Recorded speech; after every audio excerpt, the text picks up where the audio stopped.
Welcome back, guys. Another morning chat and discussion with your friend Nate. So after speaking with some of you guys, a lot of the feedback is it's hard to find the time to read the books that you want to read and learn the things that you want to learn.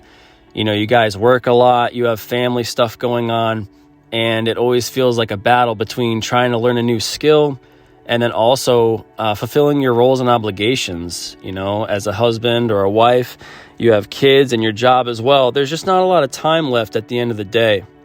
So what I figured I would do is, out of all the books I've read, I'm going to give you guys a list and a summary of the books that have really changed my life. There's, of course, more, but these are some great ones to start off with. The first book is The Richest Man in Babylon. And in summary, the book starts out with two gentlemen who know each other, and they come to the conclusion that no matter how hard they work, they just can't get ahead. There's nothing left at the end of the day. And they start speaking with each other, and they start realizing that this gentleman they went to school with, who didn't really have any spectacular grades or anything, didn't stand out, wasn't really skilled in any unique way, ended up becoming so impressively wealthy. And that character's name is Arcad, and he is the richest man in Babylon in the book. And they start seeking him out for his guidance. And so what he ends up explaining to them is that the way to get ahead is to ensure that no less of 10% of everything that you earn has to be put away for your future self. And so it's all about saving and putting at least 10% away so that eventually you will start amassing enough wealth for your future self to change your life circumstances. And so that's my summary of that. The next book, it's a great book for anyone new to investing. It's called 712, A Diversified Portfolio with a Plan by Craig Israelson. And I loved this book for the main reason that it really breaks things down. Like, if you're new to investing, if I say, U.S. stocks, non-U.S. stocks, right? It's just hard to keep up with all the different investment options that are out there. And so he breaks it down into his 712 portfolio. And so, for example, right, you got U.S. stocks, and within U.S. stocks, you have large cap, mid cap, and small cap. Then you have non-U.S. stocks, and then you have developed markets and emerging markets. And then you have real estate, right? And so you have real estate investment trusts and so on. And the next category is resources, right? So you have natural resources and you have commodities. And the next bucket that he has there is U.S. bonds, and you have non-U.S. bonds, and then you have inflation-protected bonds. And then you have non-U.S. bonds. So, and then you have cash, right? So his whole point in this book is that if you're new to investing and you're not really certain, you can't go wrong with diversifying equally your whole portfolio. And he recommends just dividing your assets accordingly into equal buckets, right? And just diversifying and what's called rebalancing, which is that if you start out with an equal percentage and you just redistribute them evenly every year. The concept of this, when you diversify and you rebalance, the whole concept is you don't have to think about it.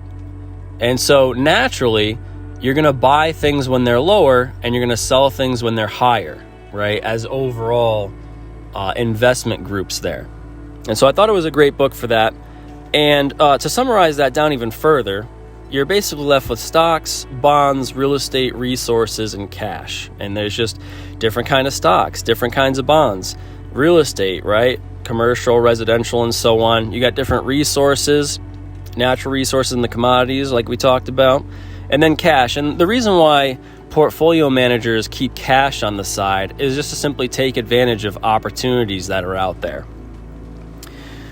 And the next book on my list is a great book. It's one of the ones I started off with. It's called Security Analysis by Benjamin Graham. It's a really long book. It's about, I believe it's 700 pages. I think I read the 6th edition of the book. And one of the greatest thoughts in there that I thought was speculation versus investing. And I remember it pointed out that investing is based on the quantitative and qualitative reasoning, and everything else is speculation. And another great book by Benjamin Graham, the next book, is The Intelligent Investor. Some key takeaway concepts from this book is understanding that stocks are ownership of companies. So you can't see stocks as just, exciting, quick profits. You're actually taking an ownership stake in a real business. And that mindset is very important, especially for long-term investing. And the next concept to take away from that book is understanding that markets are emotionally driven, right? That's why you have a lot of volatility in the stock market. The average stock fluctuates 40% in any given year. And one of 3 stocks appreciates 100% in any given year. And the final concept is margin of safety. And the margin of safety concept is understanding that there's no A plus B equals C formula to valuing a company. And so you have to have a range estimation of what the company is worth based on conservative and then to the point of, particular speculation of future earnings growth rates and so on. And you want to have a range there, understanding that you could be wrong in your assumptions.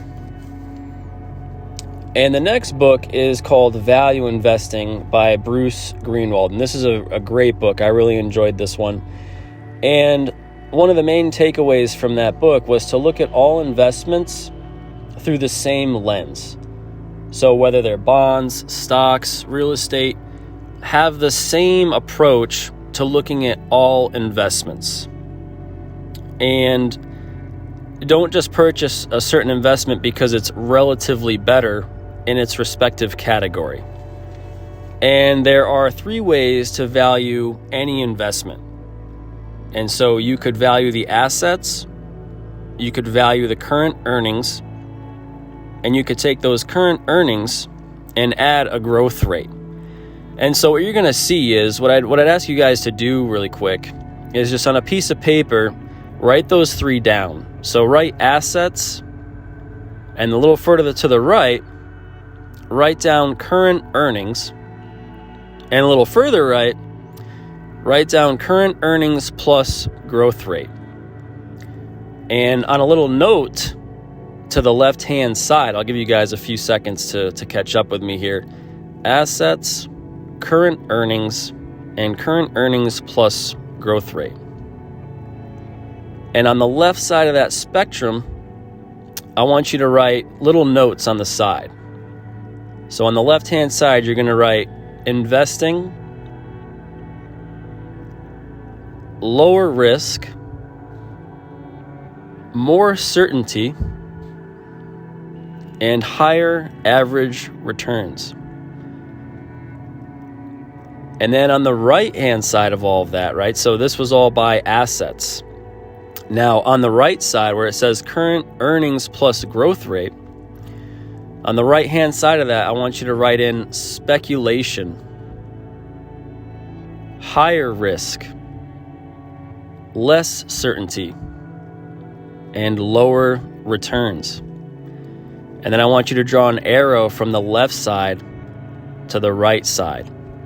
And this is that spectrum approach that really encompasses the margin of safety, right? So for those of you that don't know, it's very difficult to buy an asset today or a stock for the net value of their assets, right? It's very difficult to do that. That really stopped around the 1950s. Investors were heavily into bonds at that time. And so since the 1950s, you definitely see more of current earnings being a focal point. And today, you definitely see, as we'll discuss later, highly speculative growth rates projected out into the future, which is another reason why you have so much volatility in stocks today.